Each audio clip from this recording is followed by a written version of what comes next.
All right, wait for some of our attendees to get into the session.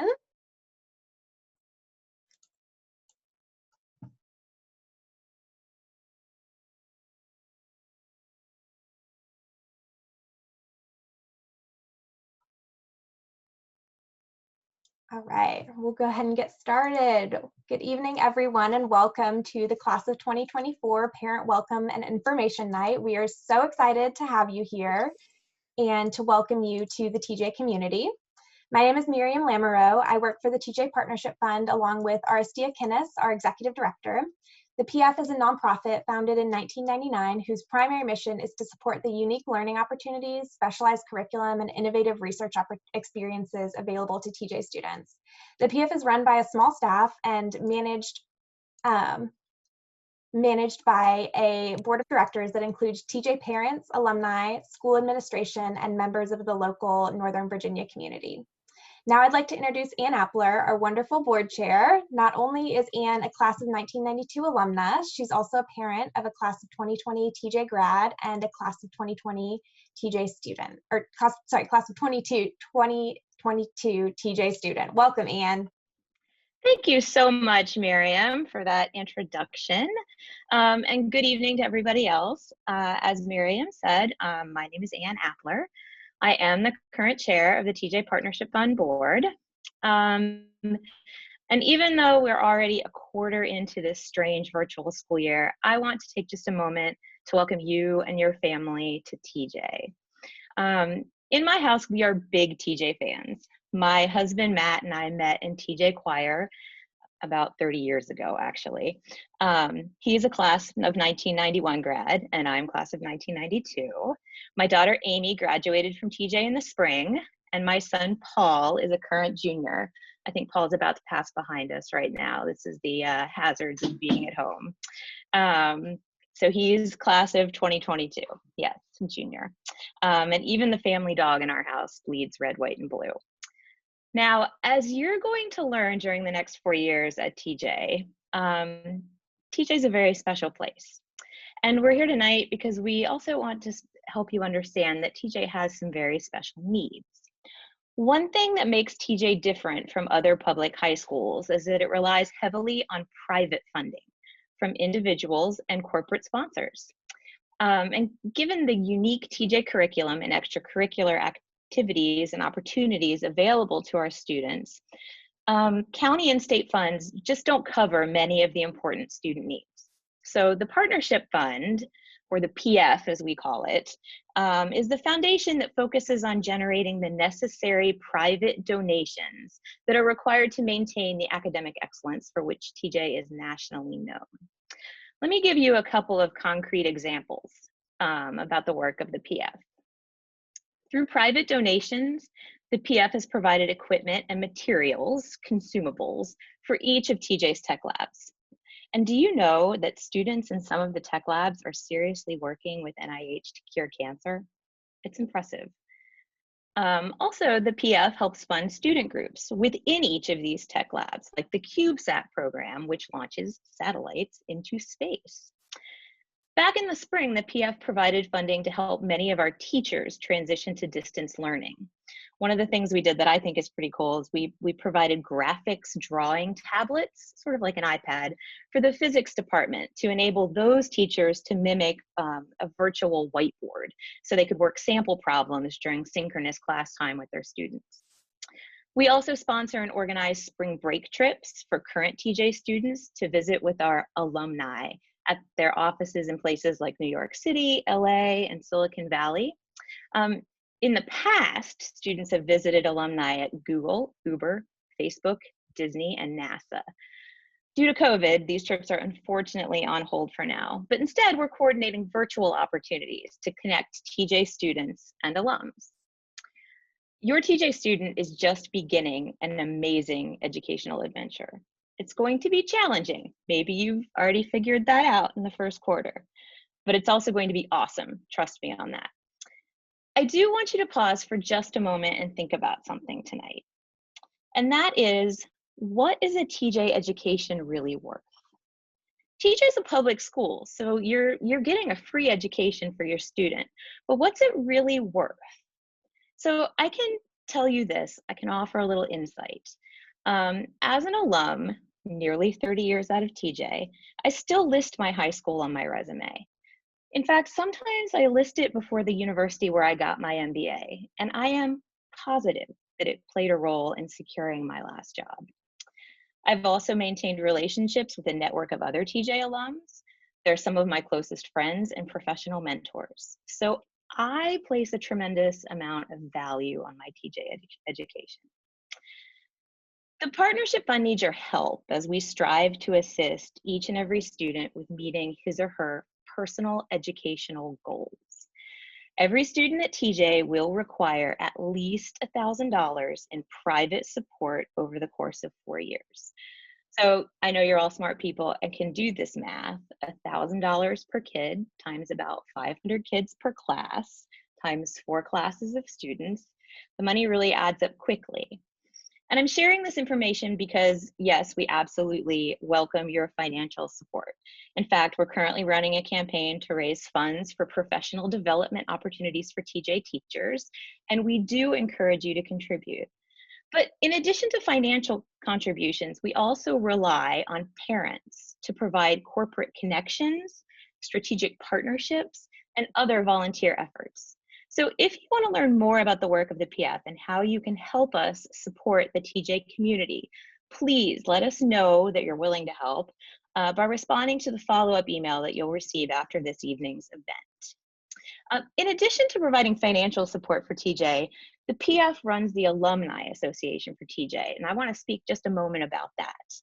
If you are a TJ alum who's here tonight because you also have a TJ freshman, and I suspect there are a few of you, please be sure to let Miriam know because we have a small welcome back gift for you. The PF is investing heavily in alumni relationships so that our students will have a lifelong TJ network. We're nurturing the TJ community now and even beyond the 4 years that your child will be a TJ student. I want to take a moment to share a personal anecdote about the power of the TJ community. I mentioned earlier that my oldest child graduated from TJ in the spring. Amy is a freshman majoring in electrical engineering at Virginia Tech now. And during her junior and senior years at TJ, Amy conducted research in the microelectronics lab under an amazing teacher, Mr. Bell's guidance.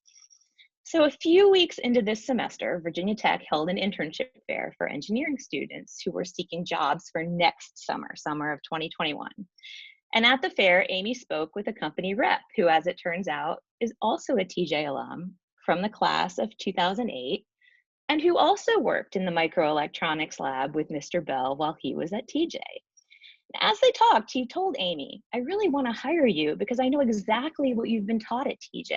And there is so much that I won't have to teach you next summer. You can just hit the ground running. So after that fair, he got Amy on the schedule for a formal interview and he helped her submit an official application. And by early October, she had an internship lined up for next summer. It's not very common for freshman engineering students to land internships, but the TJ community really is pretty magical. And I am so excited to continue building the TJ community with all of you as parents supporting our children. I know our community will look different this year. We aren't meeting up in the football stands to listen to the marching band and cheer on the football team. We aren't checking in coats for students who are coming to the homecoming dance. But I do appreciate that you've made the time to join us this evening, and I'm optimistic about what we can do for our students, even in a largely virtual environment. And now I am going to stop talking and I'm going to hand the floor over to Gerline Carr. Gerline's a senior at TJ and she serves TJ and the PF as a student ambassador. And Gerline has also been working for the PF as an intern. So she's just going to offer a few remarks on how the Partnership Fund impacts students. Thank you, Gerline.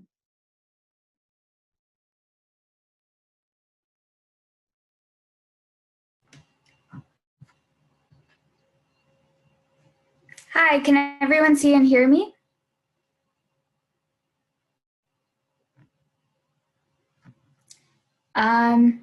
Okay, great. So the TJPF is very near and dear to my heart. As Anne mentioned, I'm part of the Student Ambassadors Program. So what that program basically does is it builds community between students and alumni. So the TJPF selects student ambassadors to serve as liaisons and spokespersons for TJ, and also to meet alumni and network with them. We also volunteer at a lot of different events. For example, last year I was a tour guide at the Alumni Open House, and it was so much fun to show alumni and their children all the different labs and classes at TJ. And it was also really awesome to see their children so excited when they entered the astronomy lab or when we went by the ocean lab.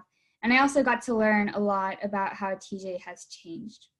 Another thing we did that was open to the whole entire school, not just student ambassadors, was virtual chats with alumni. And I actually helped organize those virtual chats as an intern, which leads me into the TJPF student internships. So my internship has been my favorite experience at TJ, and student interns really gain a lot of different valuable professional skills, like we learn how to email, how to plan, how to advertise, how to network with alumni and other people, how to do outreach online, how to organize events, graphic design, website development, and so much more. And it's also a really awesome way to give back to the TJ community. One of the projects that I led that I actually just finished wrapping up was an alumni mentorship program that's pretty similar to the Big Sips program at TJ. So in this alumni mentorship program, seniors were paired up with alumni based on similar interests and experience. And now the seniors are receiving schoolwork and college advice from the alumni. And it's been really, really helpful. One of the students who signed up for it said she had a low GPA. So I paired her up with an alumnus who said that they had also had a low GPA. And the student actually texted me the other day saying, "Oh my God, you gave me the best mentor ever. I'm so much less worried about the college application process now." And that made me really, really happy to hear. Another way in which we support students is through student group grants. So clubs can apply for money to use for equipment, events, programs, things like that. And in the 2019 to 2020 school year, the TJPF awarded over $23,000 to student clubs. We don't just support TJ though, we also support the surrounding low-income communities and the pipeline to TJ. The main way we do this is through the STEM Ambassadors program. So that's basically a way that TJ students can find STEM outreach opportunities. One of the biggest ones is the Young Scholars Summer Programs. So the Young Scholars Program basically provides enrichment opportunities for students from underserved backgrounds. So the TJPF works with TJ Admissions to support young scholars and a number of other after-school programs, for example, field trips to the Potomac River and Think a Bit labs. The TJ Partnership Fund also supports Hack TJ, which is a really huge coding event open to all of Northern Virginia, and it really exposes a lot of young people to computer science. And the students who participate in Hack TJ basically code all night long to solve some sort of challenge. There are prizes awarded at the end, and it's a ton of fun. There's also something called Techstravaganza, which is another enormous STEM outreach event. Every year, there are over 4,000 people present at Techstravaganza. And there are also students from low-income elementary schools who are bused into the event. And then at Techstravaganza, they can have access to a lot of different STEM activities. For example, there's a stall where students can make slime from hand, which is really cool. There are also robotics activities and other engineering design challenges, and it's so much fun. Through all of these events, programs, and initiatives, the TJPF is able to truly strengthen TJ and its surrounding community. and I'm so proud and grateful to be able to work with the TJPF. Now I'd like to hand it over to Marilena Barletta, parent of 2 TJ graduates and TJPF Board Vice Chair, who will be moderating our panels this evening.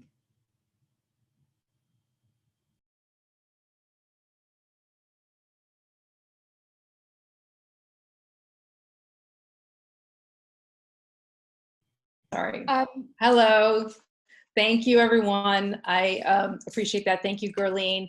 I just wanted to quickly say hello. I am very happy to be here, very excited to help moderate these next 3 panels that you will be listening to and participating with.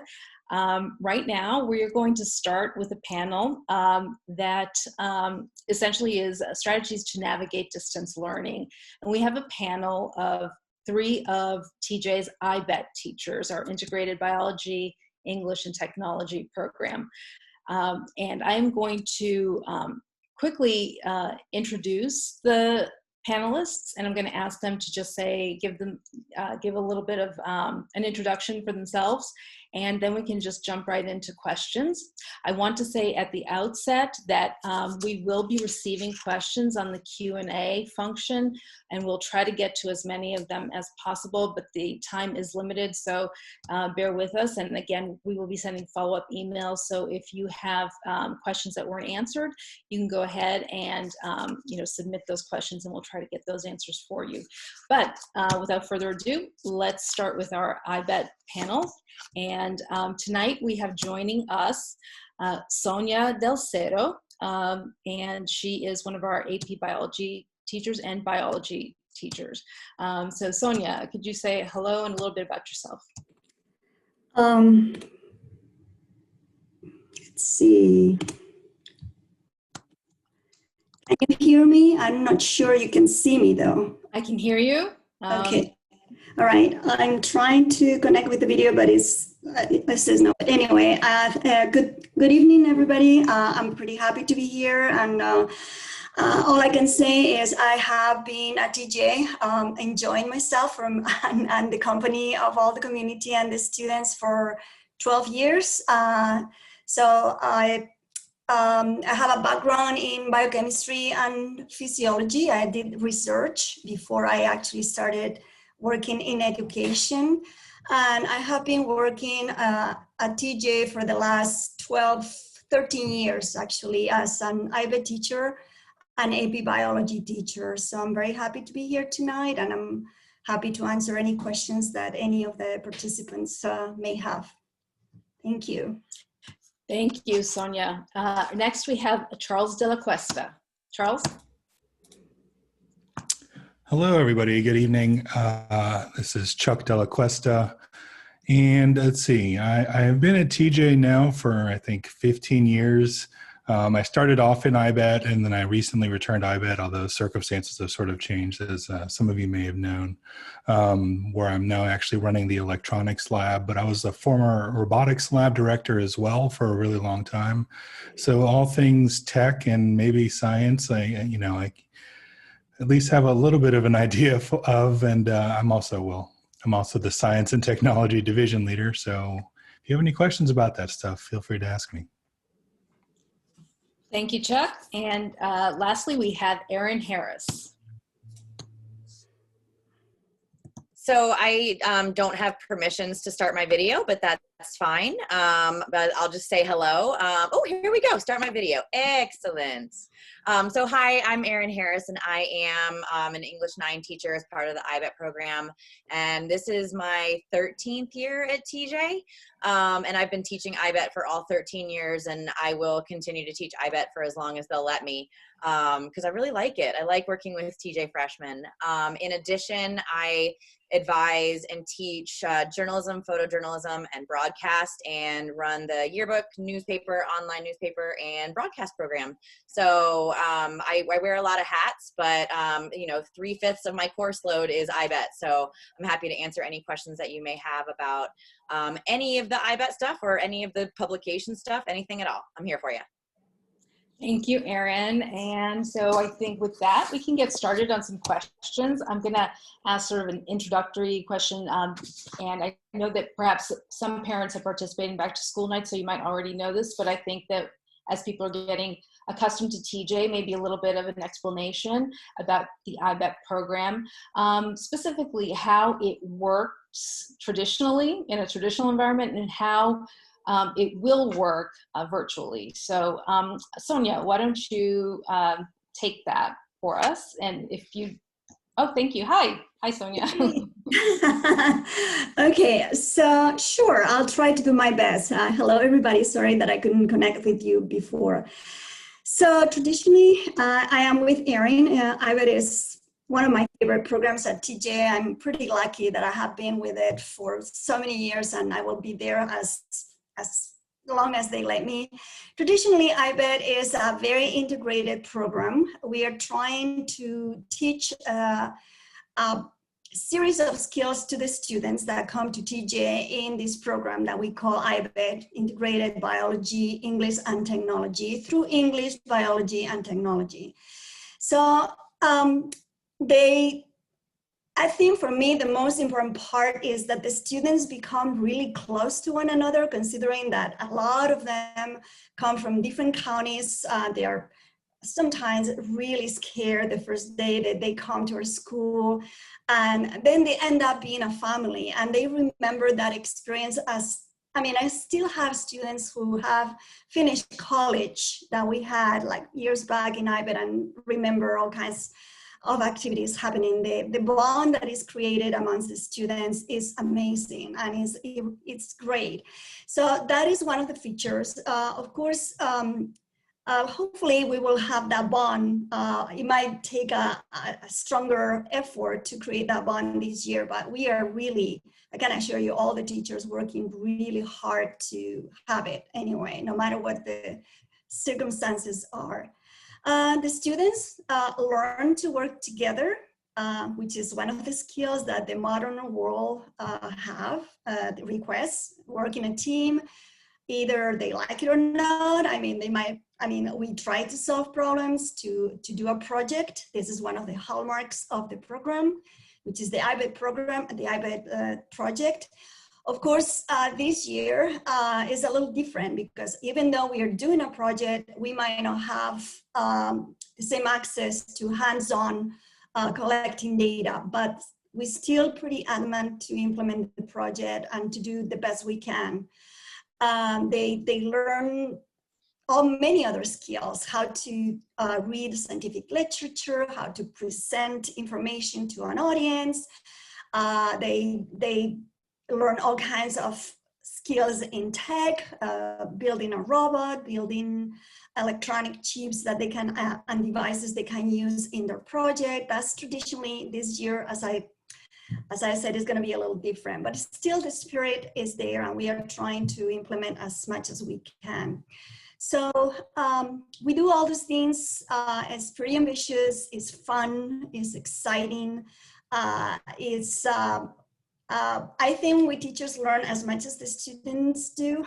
It's really exciting to see the students making a progress through the year and getting more mature and becoming they're already great, but even greater. So I don't want to take a long time. I just, out of the top of my head, this is what I can share with you about the program. Thank you. Thank you, Sonia. And I think that the way I'd like to go through these questions is to direct them to one person, but then if anyone has anything additional to add, just jump in, please feel free. But I just want to keep sort of the flow going and the questions so we can address, as many concerns as we can. So I'm going to start with the next series of questions, which I think I'll direct to Erin, which seem to center around encouraging students to form connections and relationships with their teachers and peers. How can you encourage those relationship developments? Well, I guess that I'll start by kind of getting into how we can do that in a virtual setting, because I think that right now that's probably the most important thing and the most concerning and pressing thing. And honestly, like I would really, and I know this is hard, but I would really encourage your students, at least maybe in breakout rooms and small groups, to turn their cameras on and turn their mics on and have actual discussions with a small group. I know that I personally do breakout rooms at least once or twice a class period, so that they can have an opportunity, if they're not comfortable turning on their cameras or microphones with the whole class, maybe they are with a small group. And then just really having that face-to-face interaction and hearing each other's voices goes a really long way.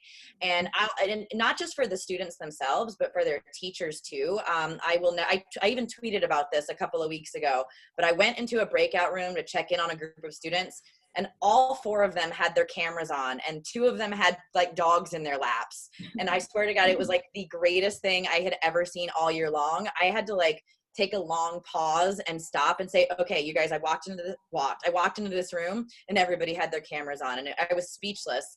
And what I noticed after that is those 4 kids were encouraging other kids to turn their cameras on in full class discussions, in breakout room discussions. And, you know, I can see now when they're in breakout rooms, the microphones flickering. So I can tell that they are actually having conversations.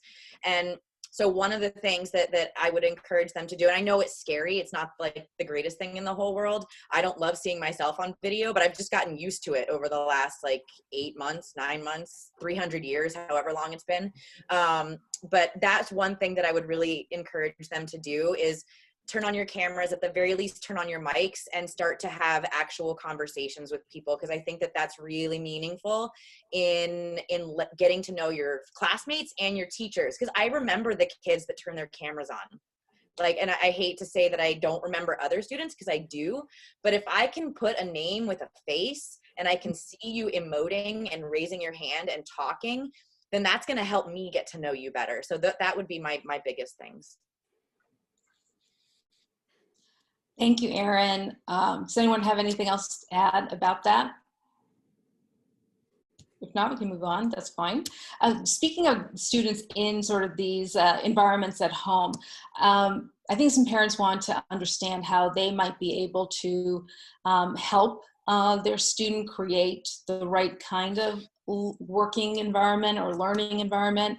You know, what could parents do to make the environment at home more comfortable or conducive to learning? So Chuck, if you want to try to take that on, that would be great. Sure. Well, everybody has their own preferences in terms of how they work and what they want their work environment to feel like. For me, since I'm such a big tech person, I need technology to help me out. You know, I have a really large monitor. I have multiple screens really working, so I can kind of keep track of the classroom, keep track of whatever documents we're looking at, and so on. So, I mean, I'm not saying everybody needs to go out and buy second monitors or whatever, but, you know, I feel like the technology really helps out in terms of helping me do the best job that I can in terms of teaching. And I know a lot of students try to add in whatever tech that they need. Maybe they have iPads or whatever. But in terms of just like little things, you know, like a good set of headphones to kind of tune out all the distractions, I think that would be a really good sort of idea, and those can be, you know, pretty cheap anyways. But yeah, I think in terms of making a good work environment work for you, it is a matter of preference, but I believe the right technology really sort of helps you take that next step in terms of managing everything that's going on, because there is so much happening when you're trying to work in a virtual environment. Thank you, Chuck. Next, Sonia, how can students stay organized and on top of their assignments in this virtual setting? Well, getting organized is always an issue with students, especially for freshmen when they get to TJ. So that's an excellent question. I recommend that the students have some kind of it could be an agenda, it could be a spreadsheet, it could be any tool that helps them to have the information ready. Okay, so I would say spreadsheets are very useful to have all those links that they have to use for each class. I have personally recommended my students the same thing, have a hard copy, post it on the wall, wherever you usually work. So if something fails and you have to scramble to look for information, you have it ready. I do that for myself too, you know, you have to get used to that. So have the very minimum information that you need to get working every day. A calendar, of course, a calendar, the same thing. You can have a hard copy to avoid having all the resources electronic. You can have a backup.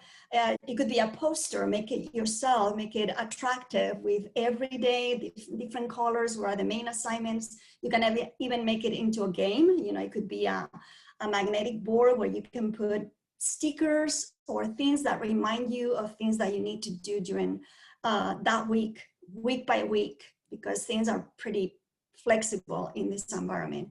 But definitely spreadsheets and posters, stickers, all those are great help tools that that students can use to get organized, I would say. Thank you, Sonia. Do either you, Chuck, or Erin have any additional tips? I mean, I'm just a big, sorry, Erin, why don't you go first? I know, I was just gonna say that I feel like list making is probably a great way to go. And I have a Mac that I use at home, and I love the sticky notes application. And so on one corner of my screen, I have sticky notes for like my things that I need to do, and then the things I need to grade, and then people I need to email. And so just having those sticky notes on my computer is a really good way for me to stay organized. Chuck? Yeah, I was actually going to say the same sort of thing. I'm a big list person. I like my sticky notes. If it's something super important, I use, Post-its all over my monitor, so I will never not see it. But yeah, for my lists, I use, I use an app that's called Todoist, but there's lots of apps that you can use that will work. I mean, it's something that I can access on my computer. It's something I can see on my phone or whatever device I'm looking at. So I can constantly check it if I need to and set deadlines within that. And, I can kind of keep track of what I need to do throughout the day or throughout the week, or even long-term projects. I think it's something that helps me a lot. Can I say one more thing about long-term projects? I would really, really encourage for, one way that parents can help, if the students' teachers aren't already making them kind of make a timeline for themselves of their long-term projects, like I'll get this done on this day and then this little bit done on this day, then I would really encourage for, parents to help students, or to have students kind of break down these larger projects and kind of put it in their own timeline. So if a project is assigned and they have 2 weeks to complete it, what are you going to do each of those days for the 2 weeks to break it down into smaller chunks? And even I had a student do this the other day. They scheduled like a rest day for themselves. So they put on their timeline for their project completion, this is a day I'm not going to work on it. And I was like, bravo, bravo. So breaking it down and like having a chart to kind of map out and schedule your own mini deadlines, I think is a really good idea. Just following up on that quickly, does anyone have any suggestions for apps? I know Chucky just mentioned one about a to-do list, apps that exist to make learning online easier in this new virtual reality. I know a couple of TJ students created one called Locker, and I honestly don't know exactly what it does, but I know that the TJ Today kids wrote an article about it. So while other people are responding with their app suggestions, I'll go and find out exactly what this Locker app does, because I know some of my kids have said that they've used it. So please hold. Okay, thank you. I'm gonna now move on to a sort of a series of maybe what can be characterized as mental health sort of types of concerns, maybe, that how can parents encourage their students to stay healthy and active in this virtual environment, especially with winter months coming? Chuck, want to start on that? I don't know if I'm the the best person to answer a question about health, but I think just in terms of being in front of the screen, or constantly throughout the day, that can really wear on you, and I think especially your eyes just get really tired. So I guess in terms of health, I like to not look at the computer as much as I can. So those breaks that you have in between classes, after school, make sure you actually use those as much as possible to actually not be in front of a screen. I think that really helps with not just your physical health, because you're kind of walking away from it, but like your mental health too. So that's something that I always try to do.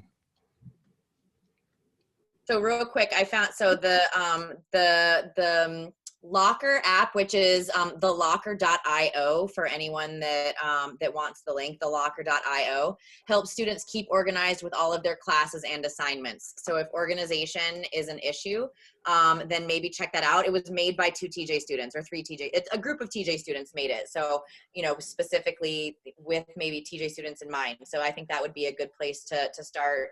But as far as I'm just going to second what Chuck was saying about getting away from your computer. I try to build in like anywhere from a 5 to 10 minute break once a class period for them to step away from the computer.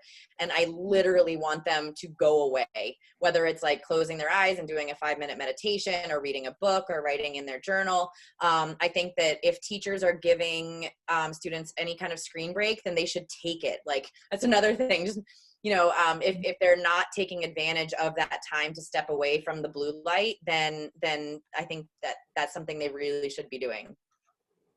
Good advice. Sonia, any thoughts? Yeah, absolutely the same thing. I encourage my students. I actually, personally, in my classes, we do every day. I try them to stretch, just to get them out of their chairs. We start the class with either a visualization of something positive, sharing positive thoughts, something fun. I ask them about something positive or fun they can do that day. So to start getting them in the mood to do, because I will ask them, how are you feeling today? So you can use emojis or drawing or whatever you want to express your feelings. And a lot of them have the sleepy faces and tired. It's okay, it's something positive. So yes, really, parents, tell your kids if you're there to tell them, but I do that to the kids.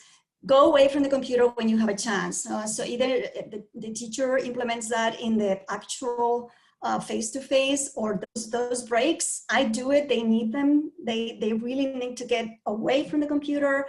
Go for a tiny walk around the house. Pet, if you have a pet, pet your pet.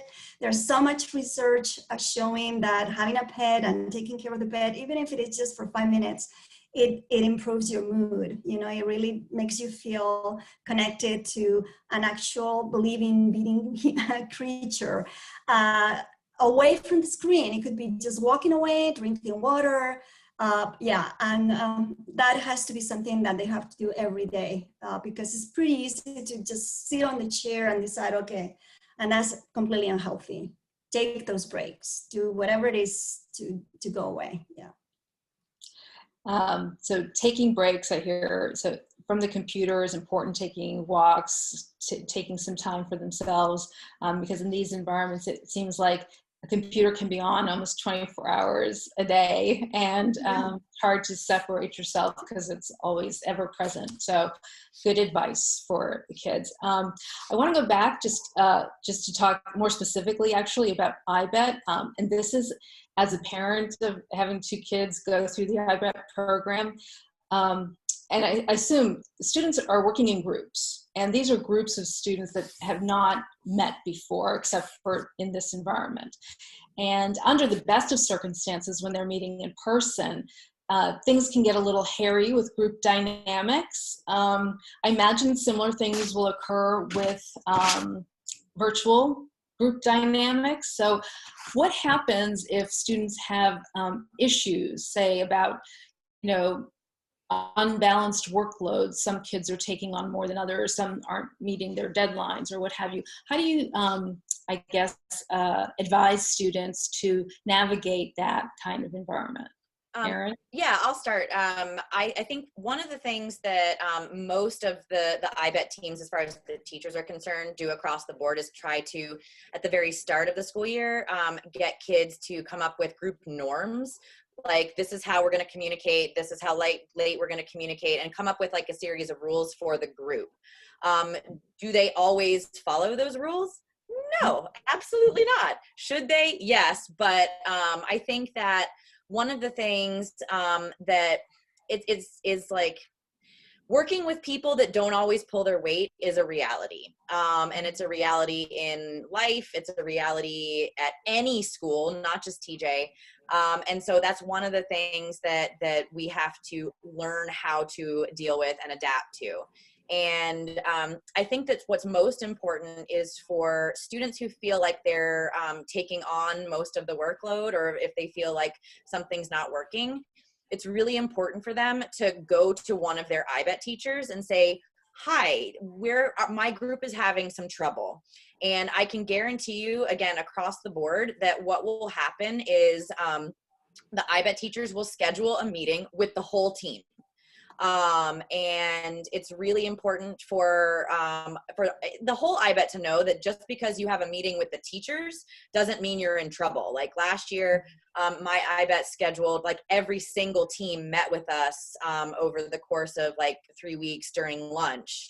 And so we were able to address any problems during those meetings. But I think it's even more important now is just hopefully the students feel comfortable saying, oh, hey, Miss Harris, like, I just wanted to let you know that Chuck is really not pulling his weight in our group project right now, and I don't really know what to do about it. And so then we can say, okay, cool, let's schedule a meeting with Chuck and Sonia and Suzette, and we'll all talk. And generally speaking, the meeting isn't, so Chuck, your group hates you. That's not how the meetings go. It's more like, how's everything going? We're checking in with everyone, just want to know kind of how the dynamic is going, what you're working on right now, and just kind of getting the kids to open up and talk about the process. And generally speaking, we can get to the heart of the issue and try and troubleshoot ways to fix it. So I think number one is knowing that it's going to happen. And number two is what to do when it does. And knowing that, like, having a meeting with your IBET teachers is not a bad thing. Good advice for everyone. Adults alike. I remember from past years, there was a counselor assigned to each IBET group, or is that still the case now? And how do they figure into the IBET under these circumstances? Do they have a meeting period with the students, or how does that work? Sonia, you're nodding your head, yeah. Yeah, the same, and they play a very critical role with the students. So the counselors meet regularly with all the team every week. Of course, they're always busy, but I know for a fact that a lot of them, if not every one of them, have individual meetings with each student to see, especially now. And they will find the time. I think they schedule meetings during lunch or whenever they can find a good time to meet with each student. But yes, they're integral part of the team. Absolutely. Great, that's good to know. And parents have all of those contact information. So if you parents have issues or concerns, reach out to the counselor directly. Mm-hmm. And okay, so I think we only have a couple minutes left, but I wanted to, let me see, just kind of give you guys an opportunity to, say about your particular. So, you're doing, Sonia, you're doing biology, and Aaron English, Chuck, you're doing tech. In those particular domains, what is a word of advice to sort of excel in those individual subject areas? Chuck? Yeah. So I think to excel in tech, you really have to be willing to ask questions. We go over a lot of technical information, obviously, and we need the feedback to make sure that everybody is getting it. Now in person, teachers usually rely on body language and just being able to look out into the classroom to see if people are understanding what's going on. But if you don't have your cameras on, if you're not showing us what you're doing, if you're not asking questions, we have no idea that you're having trouble. So reach out, as much as possible if there's an issue. And, keeping your camera on, let's say if you're working on a circuit or something like that, we need to be able to see what you're working on to see if we can help you figure out what the problem is.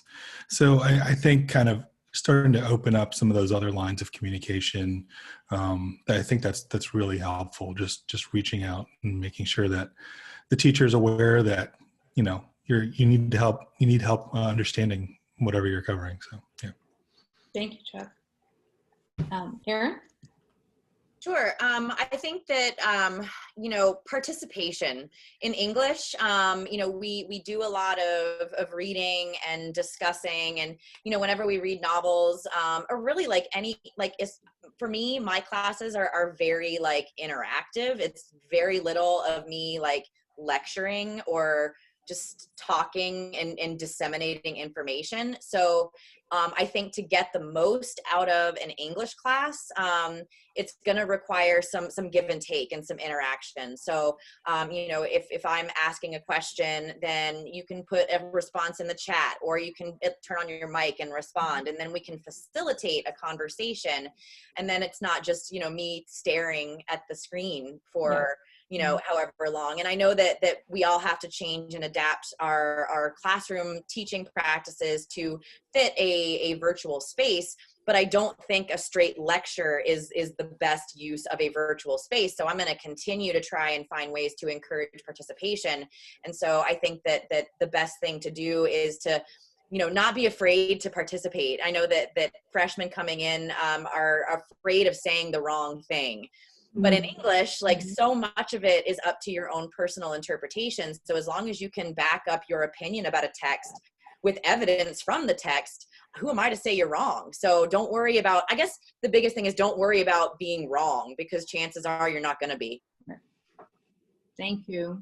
Sonia, for biology? The same thing. I think I'm a mixture between the two. I think freshmen, again, are used to come to TJ with the idea that whenever they have a question or they want to ask a question, it has to be the perfect question. Or if they have a comment, it has to be the perfect comment, because otherwise, oh my God, just God forbid, I'm going to look stupid, quotation mark. I don't like to use that word anyway. And it's not exactly the opposite. I agree with Erin and with Chuck. I heavily rely, we all teachers rely on body language, the faces, how students are working in class, and this is not very much available to us right now. So really encourage the students to keep all channels of communication with the teacher open. Please ask questions. You can make comments. I encourage my students to send me emails if they don't feel comfortable asking questions in the middle until they feel more comfortable. Any channel of communication to ask questions is heavily advised. Please ask questions. Say, I'm not feeling that I'm getting this, or I'm having trouble with this. So for the freshmen, it's going to take a while. The first quarter, especially in this environment, it always takes a while until they really realize that TJ is a friendly community. I mean, we love the students, that we're here to help. There are a lot of resources. They have the teachers, they have other students, they have eighth periods. We use our lunches, many of us. We don't have to, but we do it if it is necessary. So ask for help or questions. There's no such a thing as a stupid question. I always tell the same thing. Those are really very powerful tools for them to succeed. So we can get the feedback from the students. Hey, I don't get this, or this is too much. Or so I'm constantly asking my students right now, hey, show the thumbs or up or down. How do you feel about this activity? Do you like this strategy? Is that helping you? Because we want to, whatever, we have to adapt to the new environment, but we need them to tell us if it is working or not. If it is not working, we're going to change and do something else. That's it. Thank you, Sonia. And one last thing, very quickly. So keeping your camera on is really helpful, right? Yep. Right. Yes. I was surprised to hear that students do not have to have their camera on. So I was surprised, but I think that probably is a much more valuable sort of experience when you're seeing each other. Mm-hmm. And I'll just throw in there real quick that I get it. I mean, I understand, and I know that like not everyone's situations are the same. But you know, if there's a reason why you don't want to turn on your mic, or you can't, or your camera, or you can't turn on your camera, then at least consider the mic so we can hear and have. It's easier to have dialogue that way. So I would love to see cameras on. Totally get it. Everyone's situation is different, but let's try at least get those mics. Okay. Well, thank you, panelists. This was very informative discussion, so thanks so much. Appreciate your time. And I think right now we're going to transition over to the next panel. All right. So the next panel is about building your virtual community at TJ. And in this panel, we have a group of students and a faculty member. I'm going to do the same thing. I'll introduce them and then just ask them to just say a little bit about themselves, you know, their role at TJ and what year they are perhaps. So I will start with our faculty member, Suzette Henry. Yes, hello everyone. I'm trying to start my video. Oh, here we go. Welcome. My name is Suzette Henry. I am an English teacher at TJ. I actually taught IBET for 3 years before transitioning to teaching sophomores and becoming the humanities division manager about 4 years ago. I currently teach English 10, English 11, and I teach seniors AP Lit. So I have a range of 3 different grade levels and can tell you that I wholeheartedly agree with what my IBET colleagues just talked about.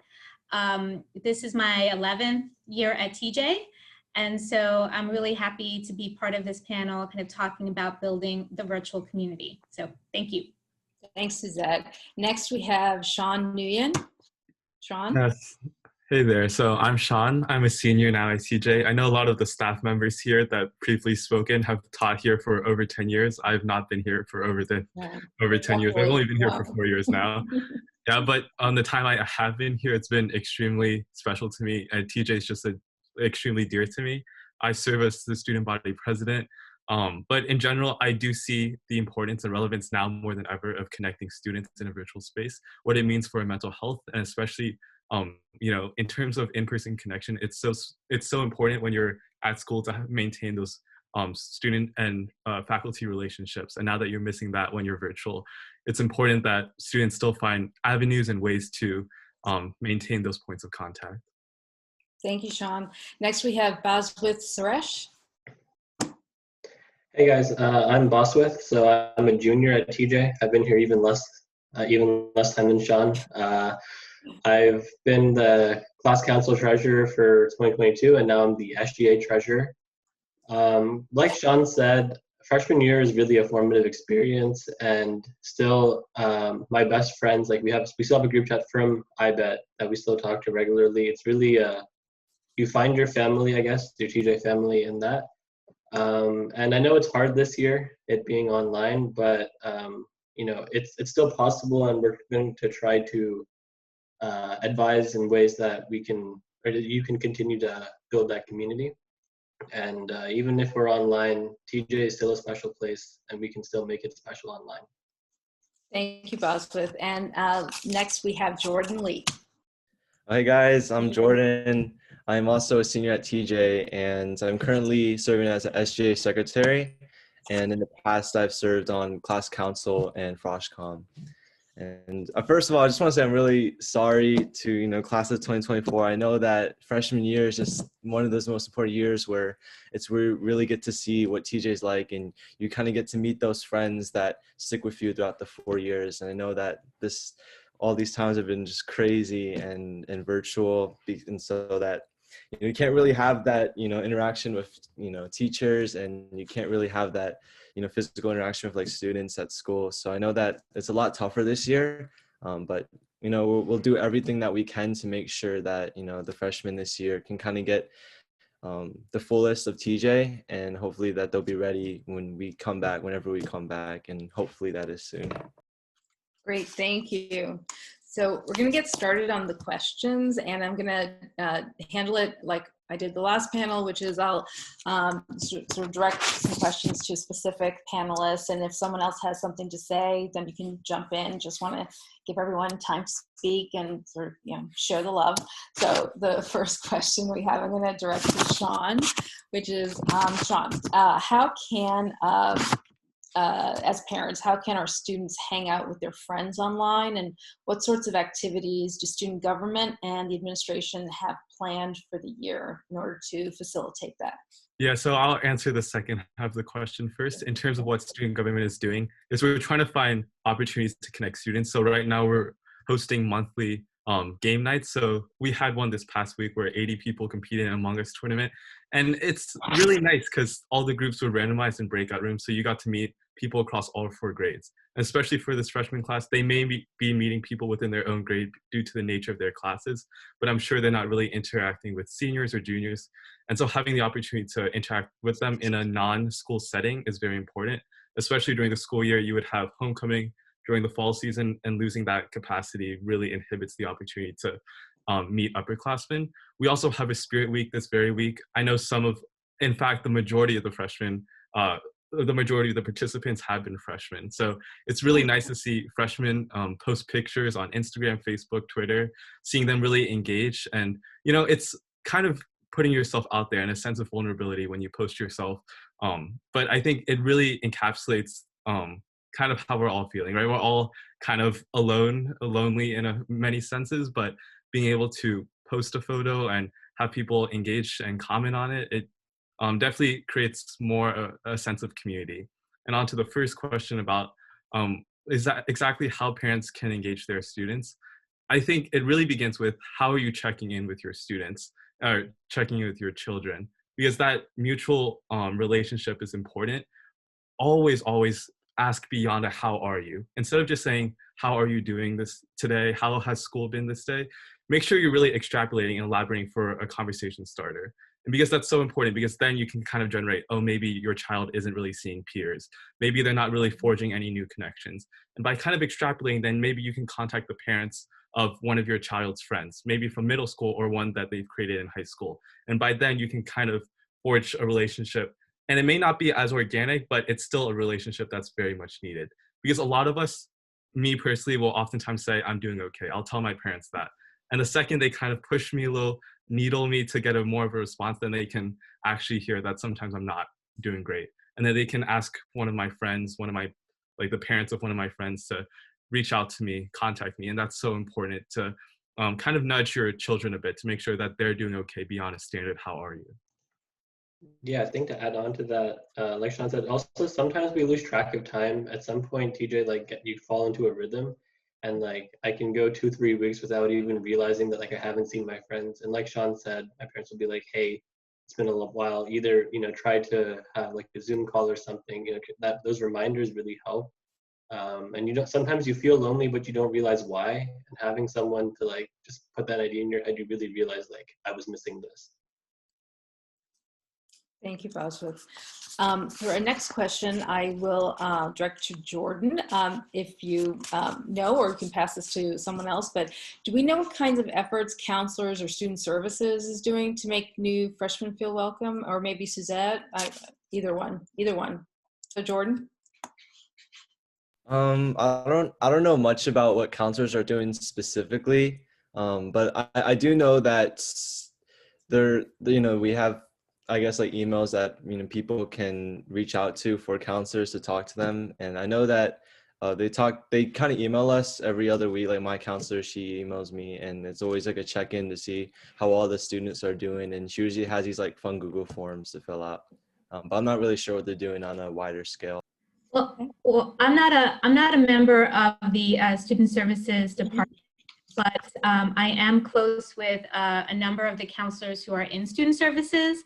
And I think one of the strengths of the IBET program is the fact that each IBET cohort has that connection with that one counselor, and then that one counselor stays with that student or that cohort essentially of students for the rest of the time of that student's time at TJ. So if I have one counselor my freshman year, by senior year, that counselor really knows me well, right? Because of the consistency of that relationship. But I know for a fact that quite a number of the counselors hold daily office hours. They do check-ins in small groups. They do lunches with the smaller teams within each IBET. So the IBET groups that some people had mentioned earlier as a way to foster those kinds of relationships. It also takes a little bit more of that sting out of it, right? Like I'm a freshman meeting one-on-one with a counselor by myself. If I'm meeting with my counselor, it's not academically connected, right? But it's more of a sense of let's get to know one another. It's not just one-on-one quite yet, to start building that relationship. And I can say, you know, I've seen the outgrowth of this with my sophomores, who, you know, they had a shortened IBET year. And so many of my sophomore students who are just wonderful, they sometimes will have breakout groups during class where I say to them, okay, IBET reunion, go. And they get to move themselves around and check in during class, during like our downtime, so that they can kind of catch up, if you will, on how things are going. And I do think that, you know, kind of building in those times to build on what the counselors have done and are continuing to do, I think is really important. Because, you know, I, as an educator, as a teacher, I try my best to provide that support, whether we're in the virtual realm or not. But the counselor is really the go-to person for providing that more specific and targeted support. So, you know, continuing to foster that relationship also, you know, is really important. Thank you, Suzette. Bosworth, some parents have some concerns that their student doesn't feel like a TJ student yet. So how do you think that students might be able to sort of create that community a little bit, you know, strengthen those ties, you know, build that TJ feeling, I guess? Yeah, I mean, I'll be honest, when I came to TJ, I was one of two people from my school. So definitely my first day, I was like, I don't know if I belong here. And I think every freshman goes through that to some extent. There's a time aspect, but I think the biggest thing, like Sean said, is putting yourself out there. A lot of us are shy, you know, we're meeting all these people, especially now virtually. But really trying to participate in the Among Us tournaments, like, I think upperclassmen seem scary in the beginning to approach.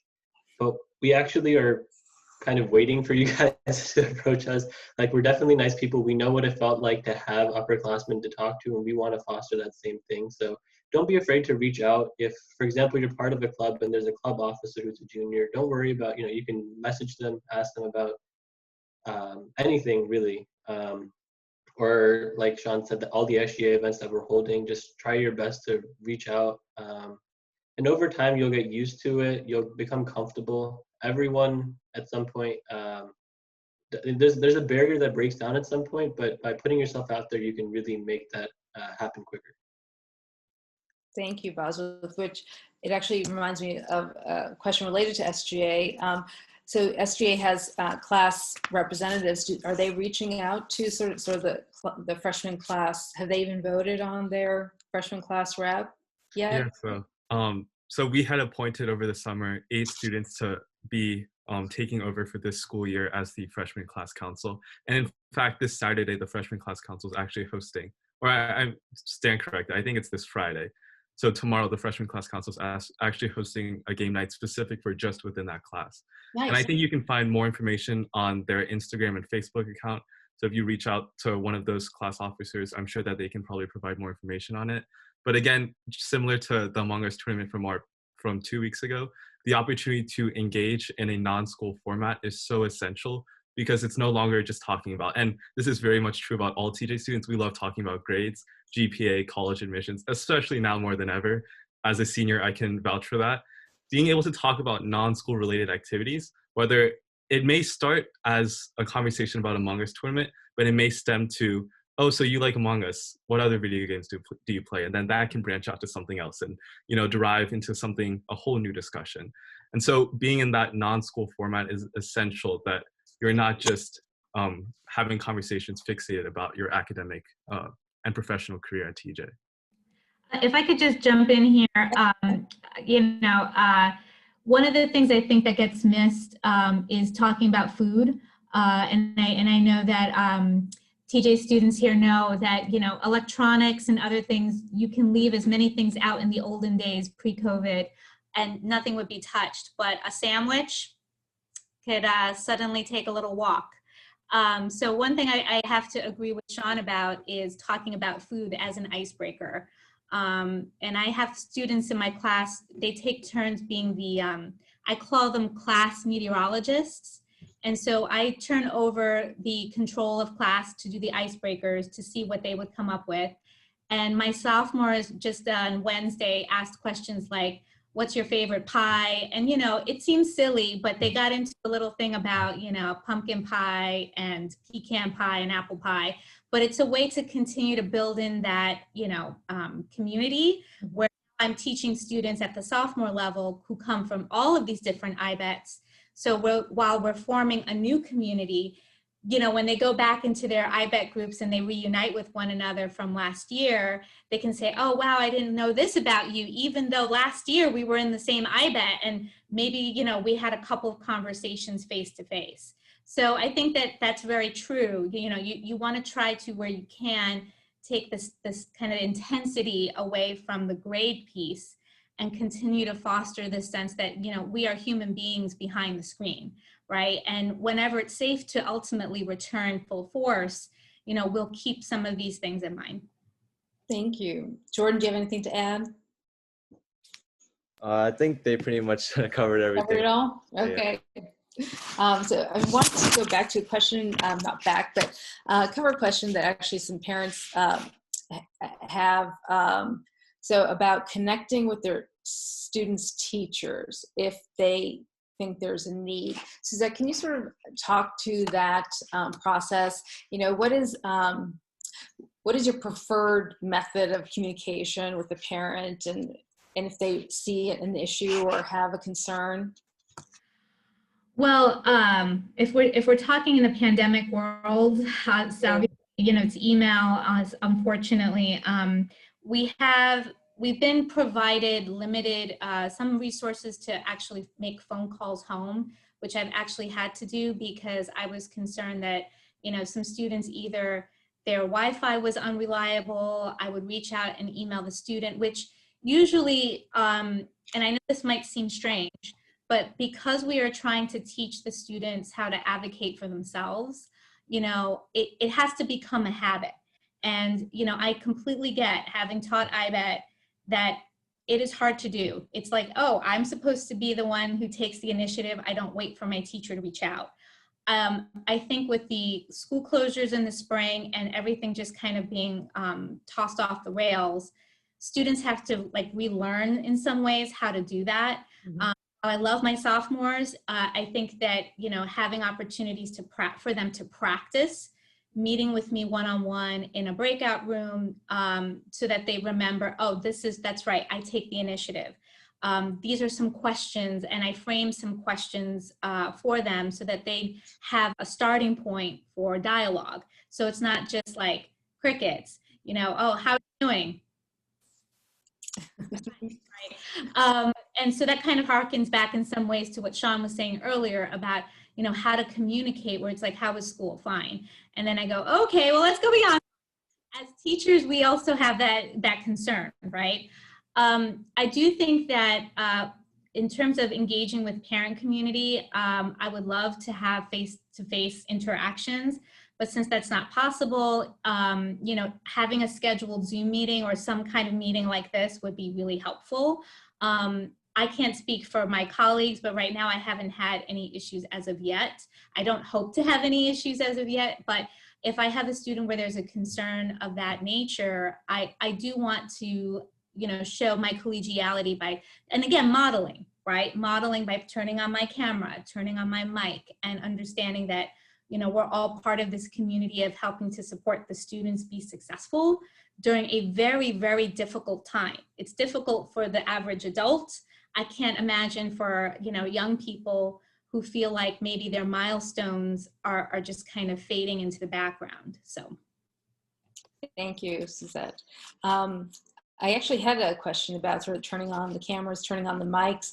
I want to know from the students, are you guys doing that personally, turning on cameras, turning on mics? And if yes, why, or if not, why not? Just want to gauge sort of, what the reasons might be, maybe why parents might have questions about why their kid might not be, turning the camera on or participating. So just want to get a sense from you guys as to how you're handling your classes that way. I think there's somewhat of a group mentality in that, like for my psychology class, our teacher was like, I really want to see you guys. So like 4 or 5 people turned on their camera and then everyone did it and it became a habit. And that was, it was honestly special. It felt different than my other classes. But then I think when other classes, to be fair, some classes are a little bit more lecture driven, or when the teachers are presenting a slideshow, for example, Blackboard doesn't allow you to see the faces. So I think that probably breeds a little bit of an issue. To be honest, yeah, other than psychology, I don't think I turn my camera on in any other class really. Usually in breakout groups I try to, but that's about it. I think the interface makes it a little bit difficult, but yeah, that's the situation. Yeah, and to kind of elaborate more on breakout rooms, so that's when the teacher splits it into smaller groups, and usually it's because we want to work on some kind of worksheet, or if it's English, for example, to talk about a book chapter. And to be frank, it's hard for me to turn on my camera during breakout rooms, and it's typically hard because usually no one really instinctively turns on their cameras. I really haven't been in that situation in a really long time where someone turns on their cameras. And so there's this kind of mentality that it feels weird if I'm the only one with the camera on and everyone else is just a blank profile picture, because it just kind of puts me on blast and everyone just sees everything I'm doing. And so I think that's a pretty common mentality that people have and that I've personally had. Another thing too, especially in morning classes, it's harder to turn on your cameras because you just woke up, your hair is all messy. So I can see how many students would be a little bit self-conscious about that. But I definitely do like it when we turn on the cameras. Though I remember in my geosystems class, we were having a whole class discussion and our teacher encouraged us to turn on our cameras. So it really is a special moment. And I think there are just certain situations that are better for it. Especially class discussions. Yeah, so that's my input.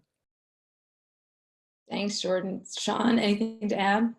Honestly, I think when students are most comfortable with turning on their cameras occurs when they know the students within their breakout room or whole group discussion. And I think this is probably easiest to, experiment with and test with your students and your children in IBET. But I'm sure they all have group chats in there. So if they know the students within their IBET, they're probably much more inclined to turn on their cameras. And what I've noticed is in breakout rooms where teachers allow students to switch and rotate out, even today with a class with Jordan, I felt much more inclined to turn on my mic and turn on my camera because I know Jordan, I knew the other people in my breakout room. And it's just being more comfortable beyond just the scope of turning it on, because if they're strangers to you and you only know them by their name and nothing more, then it's difficult to feel the comfortability to actually turn on your camera. And so what I always encourage is develop a relationship beyond that 90, 85-minute space. So try to reach out to them. I'm sure many occasions students have some kind of social media, some kind of maybe a phone number that you can reach out to. And on those occasions, start a conversation with them, build that relationship that is not related and external from an academic, external from academic professions. And then therefore, once you're in a breakout room with them, you're much more inclined because you've already made that foundational relationship to build from. I could just jump in super fast. I think there's a vulnerability piece to this, right? I have some students that I know for sure they've shared it with me personally, one-on-one, where they're, doing school. Because I asked them at the start of the year, all of my students, where are you doing school for the duration of the year if we're virtual? And I have at least, I'm going to say a third of my students who are saying they do school in the kitchen. And they're doing school in the kitchen. You can see the refrigerator in the background because I've had some one-on-one conversations with my students. You can hear their parents on their meetings, doing school, they're working themselves, or they're trying to take care of siblings perhaps during that time. And so as a teacher, I have to, while not having the cameras on can be another layer that impedes me getting to know whether the student is understanding content or material, I can't assume that it's an ill intention, right? So the camera or mic is not on, I try to assume good intentions. But that said, sometimes I make it a game. Okay, everybody in a count of 3, turn your cameras on and then wave, and then turn your cameras off. And that has helped a bit kind of with fostering the habit of turning the camera on, because I think that that's kind of speaking to what Sean and Jordan have just said. Sometimes we don't feel our best. I don't always want to have my camera on either. So, having that ability to have that dialogue with the students, even for a couple minutes, I think also helps with fostering that class community that helps to build that relationship. But, we just don't know what our students are dealing with or grappling with. And that vulnerability piece, I think, is much larger than we probably know. So. That's a fair point. Thank you, Suzette. I actually just got a question following up on something that Sean mentioned, which is encouraging freshmen to exchange contact information with each other. And a parent has mentioned that some of these personal chat functions are disabled in the forums in which you might be able to do that. So are there other ways that students can do that? I know you'd mentioned Facebook. I don't know if there are other mechanisms. So I would always encourage, if you're in a breakout room, and that is always a comfortable opportunity to exchange contact information, especially when you're in a larger group with the teacher and 25 other students. It's probably discouraging to share your contact information, especially if there's like one student you don't want to have your phone number. But apart from that, definitely in a breakout room in a smaller space, feel free to share that. And I think the vast majority of TJ students, unfortunately, are on Facebook. It's just something that we've kind of grown accustomed to. But as much as Facebook is a double-edged sword, it does have its positives. And one of them is being able to easily connect with students. You can just look up their name in the search bar, and it pretty much is instantaneously. You can connect with them, friend them on Facebook, and therefore message them pretty conveniently. And that doesn't just apply with freshmen. You can pretty conveniently message any upperclassman as well. So I would recommend Mr. or Miss Duval, if you don't already have your child on Facebook, that could be a good opportunity and tool to connect students, as long as it just doesn't become too addicting, as it easily is. Yeah, not just talking to friends, there's also a lot of groups. So like the class groups where they post about the majority of events of a lot of the social gathering, or I guess virtually social gatherings, happen on Facebook, and older students will post about clubs. So it's definitely a great place to be. Like Sean said, it can get addicting, but there's a lot of benefits. So maybe if your child doesn't have Facebook, try to have that conversation, because it really is beneficial. Yeah, in addition to that, from my personal experience, a lot of my classes, we have group chats on Facebook Messenger with everyone from that class. And that usually always helps, because you can always ask other people what the assignment is, or help on any concepts that they're struggling with. So that's definitely another way to connect with people. And then again, you can look at that class group chat and message any individual people that you recognize from that class. And you can kind of say, hey, do you want to work on this assignment together? Or can you help me with this certain thing? And then that's how you can kind of establish more intimate relationships with other people. Thank you, Jordan. Just a final thought. We only have a couple minutes left. So just wanted to sort of share maybe a feeling that parents have been having, which is that, so at TJ, we know that relationships are formed, during eighth periods and lunch, sports, bus ride, home, all of that. So in this altered year, maybe, each of you quickly give your, best piece of advice to maybe create new friendships or establish relationships. So let's just go around and just maybe give your best advice about how to do that in this virtual environment. Start with Boswell. Yeah, I think that the biggest thing that I struggle with too, and that I still struggle with, is just realizing where your time is going. Saying it's easy to spend, believe it or not, like your entire weekend doing work, but really making that time to say I'm going to do something, or I'm going to talk to friends, or something like that. Really putting that in. Like I have my my agenda here, and on it I have things that I want to do for my free time. Dr. Delsera really gave some good advice that I still follow from freshman year when I had her. Just really try to etch that time out to have some social time. TJ is a fun place for academics, but it's also a fun place for getting to know people. Thank you. Jordan? Yeah, I think Boswell was spot on with the whole kind of scheduling thing. I think it's important for students to kind of set up a routine that they can be comfortable with and just kind of know what they want to do each day, to set a time for schoolwork, set a time for social interaction, or set a time for other activities like exercising. I think that's another really important thing during this virtual school year, is to get that exercise, make sure you're physically well. But yeah, for opportunities to talk to other students, we still have 8th period this year. And so that's still going on, and you can kind of go to Facebook and see what clubs are available, or just look through ION, and there's 8th periods for almost every interest that people have. So you can always go through there. And I think even virtually, it's a little bit easier to actually connect with people in 8th period because there's more direct access to them. So that's definitely one benefit, to just go to clubs and you'll find other people with the same shared interests as you. So there's that. And another thing that we've done as SGA, we started this initiative called small groups. We knew that this virtual school year, it would be really hard for people to have that social interaction. So what we wanted to do was kind of sort students into groups of about 6 to 8 people, and they would kind of stick together throughout the year. They would be in a group chat together so they can talk regularly, and try to set a regular meeting schedule. So they video call, for example, every Saturday at 8 p.m. And then during that video call, they can just talk about their week, or they can play some kind of online game together. So yeah, we've done that, and that majority of people in that are actually freshmen. So that's great. And I'm glad people are able to meet each other. But yeah, as for small groups, we already sorted everyone at the end of September, so the groups are formed. But if you are interested, you can definitely reach out to us and we can try to accommodate you. And we're also thinking of possibly doing this again second semester, where we get more students who are interested and try to form new groups from that. Thank you, Jordan. Sounds great. Sean?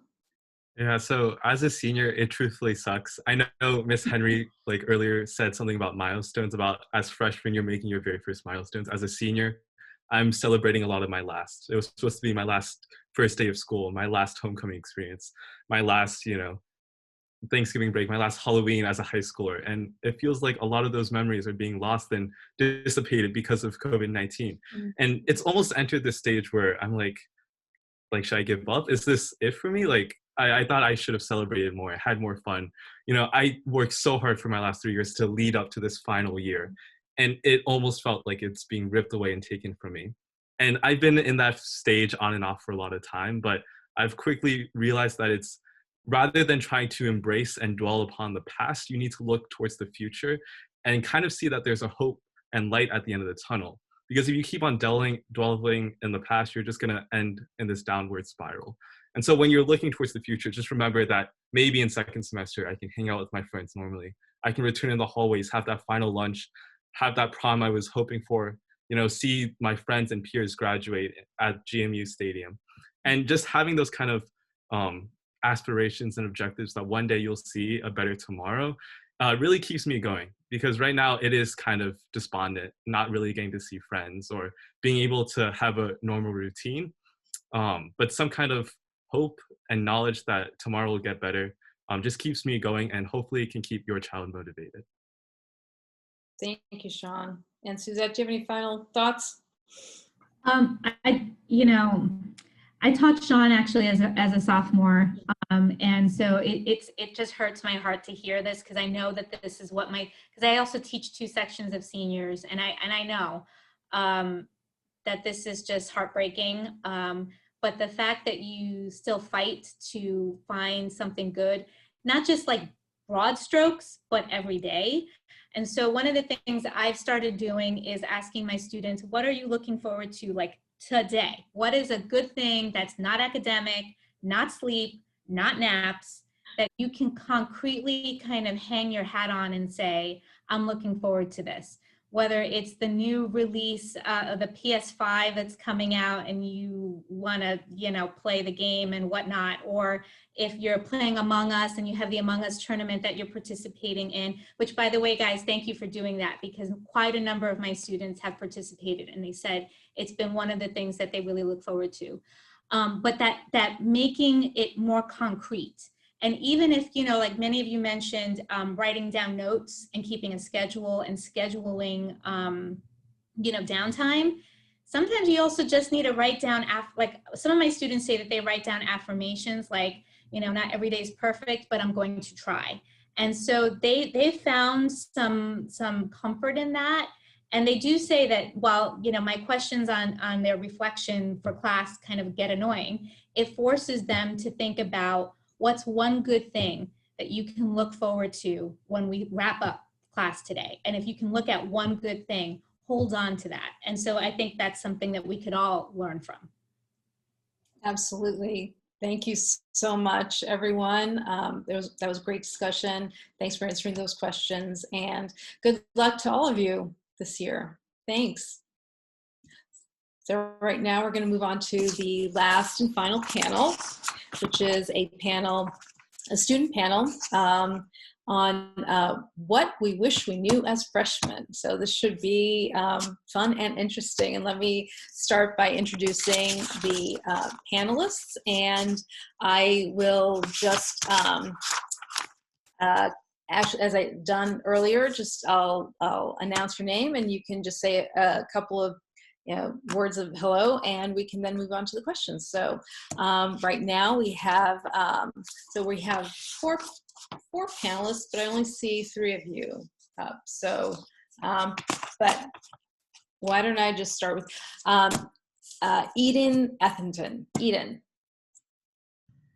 Yeah, hey everyone. I am so glad to be here. So I am a senior, and I am really involved in like the mental health efforts at TJ. So I am one of the directors of TJ Minds Matter, which is TJ's mental health club, and I'm also working with Sean as a co-chair of the Mental Health Coalition. So if you have questions about mental health and wellness, feel free to pose those to me. And I'm also I'm like very interested in like neuroscience, like biology. So yeah, that's just a little bit about me. Thank you. Next we have Raunik Daga. So Raunik. Yeah, hi guys. I hope you can hear me. I'm Raunik. I'm a senior as well. I'm captain of the Public Forum debate team, and I'm also a part of the Young Democrats Club. I'm interested in computer science and politics, and I really enjoy TJ as a school, so I'm excited to be here. Thank you. And last we have Erin Tran. Hi, I'm Erin. I'm a junior. I'm president of Vietnamese Student Association, president-elect of Honor Council. I do track. I run for TJ. And yeah, I'm also really excited to be here. Thank you. And now we have Rishi Lahoti. Hey everyone, my name is Rishi. I'm also part of the debate team here at TJ, the Public Forum debate team, and the Young Democrats Club. I'm also heavily involved in the Russian club efforts at TJ. And I'm interested in finance and economics, so not a very important or not a very emphasized part of the TJ curriculum, but it's something I've grown to love. So that's a little bit about me. Thank you. And as we've done with the other panels, I have some questions, and parents feel free to add your own in the Q&A. And I will try to direct them to one of you, but if any of you have a comment to make as well, just jump in, that's fine. So our first question is, let me see, what skills do you wish you had developed earlier in your TJ experience? And that would go to Rishi. Yeah. So I did end up developing the skill, and it was as a result of my time at the Public Forum Debate Club. And I think one thing that's going to help you at TJ is making friends that have the same interests as you. Friends who you can talk to otherwise are cool, but once you find a group of friends who all have a similar position as you in the things you like to do, it makes TJ a lot easier, in my opinion. And so as I joined the debate club at TJ, I realized that there are a lot of people who, rather than focusing on purely STEM activities, love to have new conversations with people. And so I would recommend that you join some sort of debate. There are, I think, like 5 different types here at TJ. There's also speech and some other stuff. So definitely get involved in a club that promotes learning from new people and exploring new topics. Thank you. I have another question to ask, so I'm going to direct this to Eden. Do you think you missed an opportunity as a freshman, and how would you avoid doing that now? Yeah, okay. I would say, yeah, I'm a little bit of a shy person, or at least I don't really like to put myself out there. I'm a little bit camera shy, a little nervous, which I think is not an uncommon trait at TJ, and especially the younger or the newer you are. So I definitely know that there were a number of activities. I'm thinking of a couple that are probably not happening this year, sadly, like I-Night, which I didn't participate in, or like some of the homecoming activities at the beginning of the year. But there are also obviously other things going on right now in place of those that are more school-wide. But I think there are really a lot of awesome like school-wide activities that SJ works on throughout the year that can just be really fun for getting to know people in your grade, but also in other grades. And I really wish that I had maybe been nudged a little more to take advantage of those, or pushed myself to take advantage of some of those activities. Especially right now for freshmen, I think it's just super important because there's not a lot of new things going on. I've noticed for myself, like I've met maybe like 10 new people at school, which is so sad. I'm used to meeting a lot of new people. And so I think just like being willing to try things that are maybe uncomfortable to you, I think is super important. Thank you. Does anyone have anything to add? Yeah, I definitely agree. I think that like 8th periods are one of the best things that happen at TJ. I really look forward to them. Similar to a few of the other panelists, I also do debate. I'm in Model UN, which is kind of similar, not really the same thing. And it helped me find a lot of my confidence freshman year because I know I came in as an introvert, but now I'd argue that I'm really open to meeting new people and talking to new people. So yeah, I really think that 8th periods are a great thing. I wish I did more in freshman year instead of just going to study halls. Yeah. Thank you. Yeah, Ronik, we have a question. From a parent, my student wants to go to college for STEM. Should the student only focus on STEM clubs and activities, or is there benefit in broadening their horizons? Yeah, so I think I can answer this in 2 ways, and the first way would be from a general way, which is that obviously at a STEM school, you have the opportunity to focus on, like, you can have a very deep focus on computer science, for example. You can take computer vision, artificial intelligence, machine learning, right? And you can have a very deep focus on all those things for sure. But the thing is, I mean, you have 7 classes per year. You definitely have the opportunity, if you want to also take things that aren't just STEM classes. You can take your history, humanities, AP psychology, for example, AP economics, right? And generally, I would say that there's the opportunity to do everything and still be able to focus on computer science or biology or whatever you're interested in, while at the same time taking other classes, right? And now, on a more, if the question is also about college, right? On a more like concrete answer, what I'd say is that what I've learned from doing like a lot of college research is that a lot of colleges these days, like especially the top ones, they're not going to be looking for you to just be like hyper focused in on computer science, right? If, for example, if you're applying for computer science, they also want to see that you're capable of expanding yourself out and stretching yourself out to different topics. For example, if you're interested in computer science, they want to take that maybe they want to see that maybe you've also taken like AP Bio or AP Chemistry, because at the end of the day, if you're just somebody who's super focused on one thing, that looks great, but what's even better than that is somebody who's able to do everything and still be successful. So I'd say be able to, like, one of the benefits of TJ is definitely being able to focus on multiple topics and not just, you know, your one STEM topic. Thank you.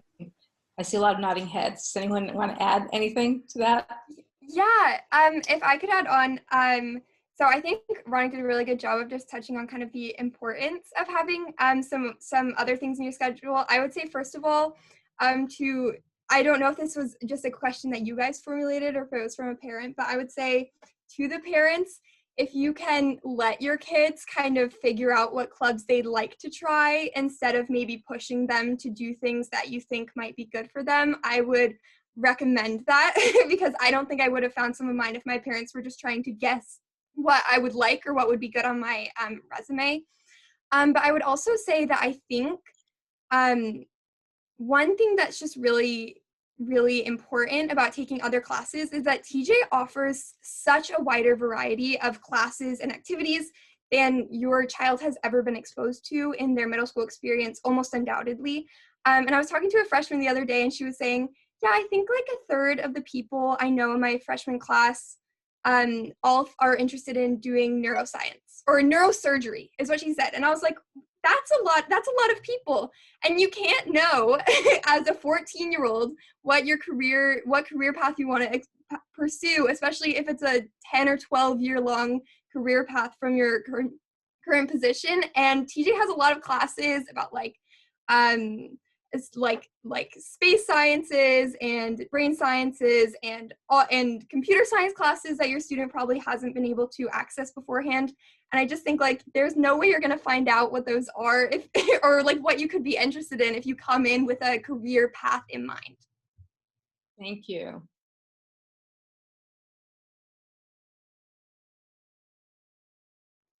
You're muted. Sorry, I'm muted. Yep, sorry about that. I thought I was doing really well too. So I'm going to direct the next question to Erin. So the question is, will doing sports really help a student with time management?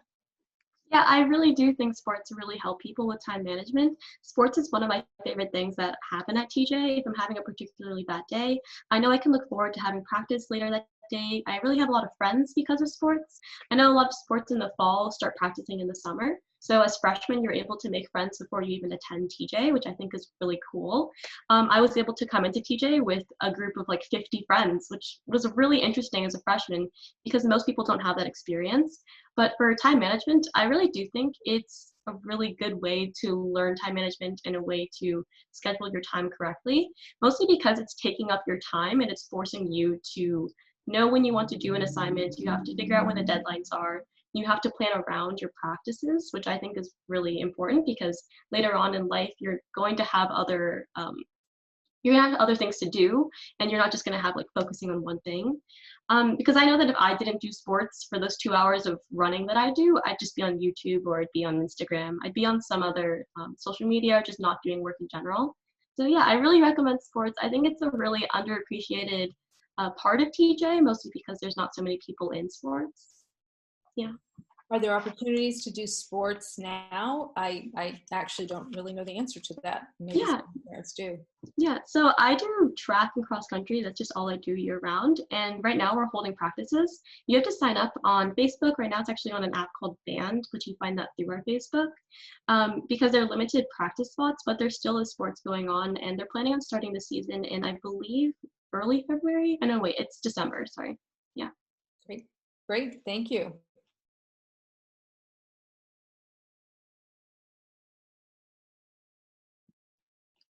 You're muted again. Sorry about that. So to Rishi, next question. So some parents are asking, so how prepared for college will my student be after graduating from TJ? But related to that, should they be worried about college at all for their freshmen at this point? Right, that's a good question. And I think one that a lot of parents and students ask themselves. And so I would say TJ is going to prepare you. Like that's one of the selling points of the school, right? When they go to middle schools and talk about TJ, they say, you know, it's a great STEM environment. It's a hands-on environment. But what I've also heard them say, you know, that by the end of your 4 years at TJ, you're going to be able to take on any challenge. And that's true, you know, with what Aaron said, especially if you do a sport and you have like other extracurriculars that are taking up your time, you really learn how to manage your time well. And I think that's one of the most important factors once you get out of, living with your parents. It's that when there's nobody around and it's just you, how do you make sure that you're using your time effectively? And so TJ teaches you to do that well. And so for the second part about whether I should worry about college, I'd say don't, because I feel like if you just let stuff happen on your own, you just like you don't work towards college as an end goal, but rather just like taking 1 year at a time and doing things you like, you'll end up getting there anyways, and in probably a better way than you would have if you had just been focused on college. And so what I'd say is, yeah, don't worry about college as a freshman. Just it's your freshman year. Have fun, and again, try to make friends, because I think if there's one thing you should take away from TJ, barring the equipment, the amazing teachers, it's that like the connections you make here are going to last a lifetime. And so if you can find those people, that'd be very helpful for you. Thank you. Does anyone have anything to add about that sort of college push or don't push for college? No? Okay. I would just say that it's always like, I don't think it's avoidable. I think at TJ there's very much a culture of worrying about it and thinking about it. So I think that what can be really helpful to kids is they're going to have a lot of worry about that in their own minds, and they're going to have a lot of worry about it from their peers. And so I think the last thing they need from their parents is that additional pressure, because I think I believe very strongly that all the kids at TJ are very intrinsically motivated, and they will work hard for that, and they will keep that goal in mind. But I think that sometimes the pressure from their parents, in addition to from themselves and from their peers, can be a little bit overwhelming. Thank you. Now I have a question actually for all of you. So what is your biggest academic regret from freshman year, and what would you do differently if you had to do it all over again? And I'll start with Ronick. Yeah, I feel like this is the perfect question for me because, and I'm sure for a lot of TJ kids, because I think honestly coming in from middle school to freshman year at TJ has to be the biggest transition that you'll have in, well, obviously because we're only like 14 when it happens, but it's hard, definitely. And especially it was even harder for me because and I know for a lot of people, we did research stats in the summer before freshman year. And going from, middle school courses, which you can pretty much do nothing and coast by because, you're TJ kids, you do well in middle school. But going to a really hard course in summer and, having to wake up every single morning of the summer and work on stuff that you don't really get, it's hard. And I'll say that probably the biggest shortcoming and the reason why I didn't do so well in that class as I wanted to do was because I didn't read the textbook. And I think honestly, if I have one suggestion for literally every class is to just tell your kids to read the textbook. Like for research stats specifically, if I read the textbook, I know I would have done so much better in the class as a whole. And I kind of realized that, especially for freshman year in the first quarter, same thing happened to me in biology, right? And I realized that, honestly, if I just read the textbook, really spend an hour or two the night before a lesson reading the textbook, I'll do much better. I think one of my teachers, I think it was Mr. Choi, put it the best, which is that it takes 3 tries to really understand content.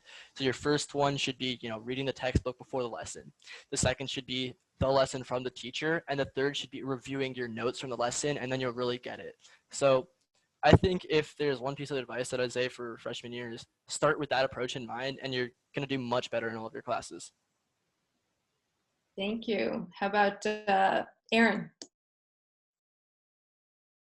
Yeah, I like what Eden said earlier about how like a third of the students came in saying they wanted to be neurosurgeons or whatever.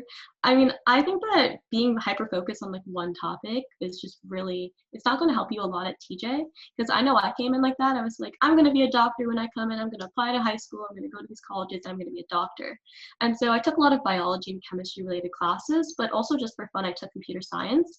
And now I realize that I'm really interested in computer science and seriously considering it as like a future. So I think just limiting yourself to like one type of class is really like, it's a mistake, because TJ has so much to offer. You might as well take a few classes to see like what you're interested in or what you might not be interested in, because it is high school and this is when you're supposed to be exploring classes. Thank you. And Rishi. Yeah, for me at least, I think my freshman year was the hardest year I've had and the worst year I've had at TJ. And that's also because, like Ronik said, the transition from middle school to high school is especially hard for a lot of us. Um, and I think my problem, at least like looking back, is I didn't have good study habits. So I didn't do a sport, but I would stay after school for different things. And I remember one night I came home at like 9 o'clock from school, and I hadn't studied for my biology test the next day at all. And so I had gone in with the mentality of, you know what, I'll come from school at 9, I'll take a shower and stuff, and then I'll just study for 4 hours.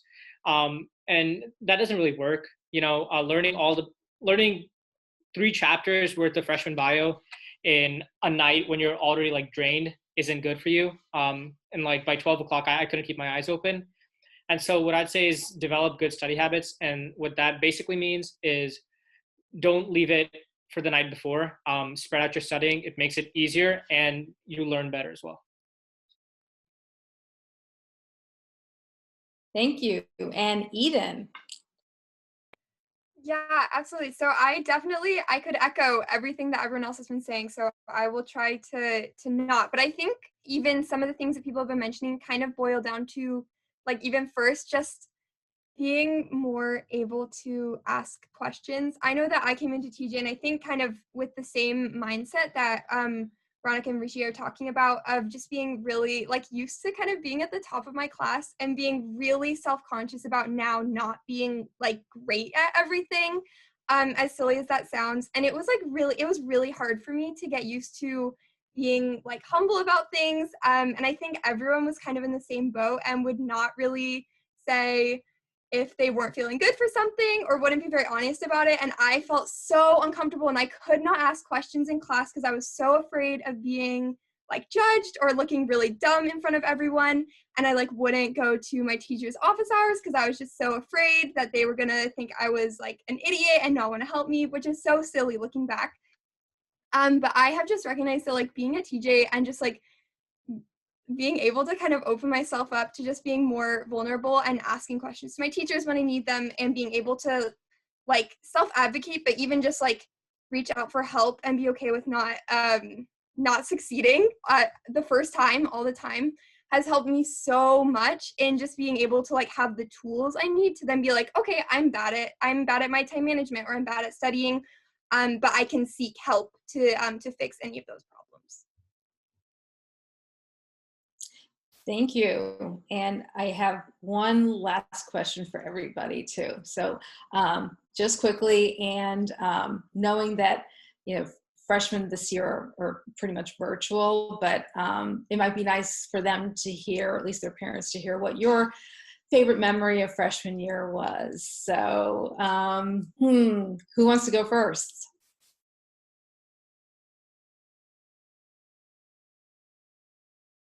I can go ahead and take the lead on this. Okay. I think that definitely one of the nicest parts of TJ, which you guys are gonna like once you actually get there, is the fact that you can eat anywhere. It might be kind of trivial, but I remember in freshman year I used to eat in a lot of different places. The courtyards were fun because we used to be able to like sit in around a table, all like 12 of my friends. We would sit together. We had lots of photo shoots outside because the courtyards are really nice looking. We were able to also just sit in like little cubbies and form our own little like areas during lunch. I think that that's something that you guys are gonna like. So just, I would say that's my favorite memory from freshman year. Thank you. I can go next. Sure. I think one of the biggest events at TJ that I think is really interesting and really unique to TJ itself is just like askings. So like homecoming askings, Sadie's askings, they're all really big at TJ for some reason. And I was able to hold my own Sadie's asking in freshman year. So we organized like this music thing where we brought in people from our band, and we played like a few songs for the people that we were asking. And it was like just a really fun experience, just because it was super chill, it was really open, and we had like a huge crowd come and watch us like play our music. So yeah, that was my favorite part of freshman year. Thank you. Rishi? Yeah. I was also going to say homecoming, but not the asking part of it. So pep rallies are basically, really quickly, you have a homecoming week at TJ, which is basically just 1 week of a lot of celebration, I guess you could say. It's basically like a fall dance at the end of the week, but until then you're building up to it with pep rallies and askings, like Erin said, and football games. And so I think my favorite memory of freshman year was the pep rallies that we had for homecoming. And that's basically, all 2,000 TJ students go into the gym. And it's a glorified shouting match, but I find it very fun. I've seen some of them, so yes, they're fun. And Eden. No worries. Yeah. Okay. So I definitely agree with Rishi. I just think like the homecoming pep rallies are such a special thing to TJ. But the memory I will share is a little bit. It's probably not like the best thing that happened all freshman year, but it's like one memory that has always stuck with me, which is I remember my first 8th period. I was like completely lost in the school, and I was like trying to find my club meeting. And I remember like one of the big sibs, and it wasn't my big sib, it was like my family captain. She like saw me and she just like linked arms with me and she's like, "Oh, you're coming to Red Cross, right?" And she like showed me the way to our club as though like she didn't like know that I was lost, which I so clearly looked so lost and like helpless and probably really silly. And I just remember that and just thinking like it has really modeled to me the power that like one nice upperclassman student could have on me, because like that has totally impacted me and it's always like stayed with me, and I've always just like had such good feelings towards her for that one day.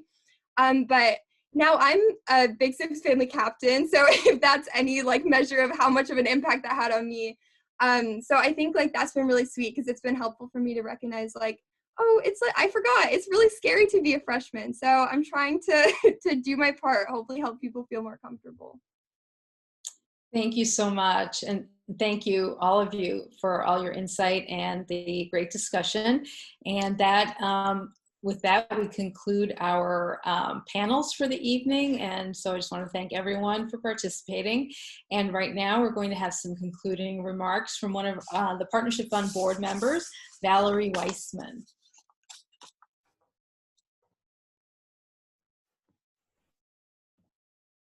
Hi, everybody. Can you hear me? I'm not hearing anything. Or am I on? Let's see. Hi. Hello? Yes, you're on. You can hear me. Okay, I can't hear you. I guess that's a good thing. Hi, my name is Valerie Weissman, and I've been fairly involved in TJ since 2016. I've been involved in the PTSA, the Diwali celebration, and happy Diwali for those of you celebrating, the TJ Health and Wellness Committee, Academic Boosters, and of course, our amazing Partnership Fund. And I continue to serve on TJ's Partnership Fund with a focus on STEM outreach. Okay, I have a little show and tell for you. I know you're probably all tired at this point, but let me see if I can engage you with this sign. Put it in front of me here. Can you see it? There you go. So that sign is, I still have it in one of my rooms. And not too long ago, it was on our front lawn. And what does this poster tell you? And what does it tell you about me, I guess, first? It tells you that I have a daughter named Grace who just graduated from TJ in 2020. And she found her time and her experience in education at TJ to be invaluable, as we're hearing from so many others. But guess what? You'll be there before you know it as 2024 parents. This sign, folks, this sign is a symbol that you too can influence the next 3.5 years for you and your student at TJ, and how to become really a part of this unforgettable community that will have repercussions for the rest of your life and your son or daughter's life.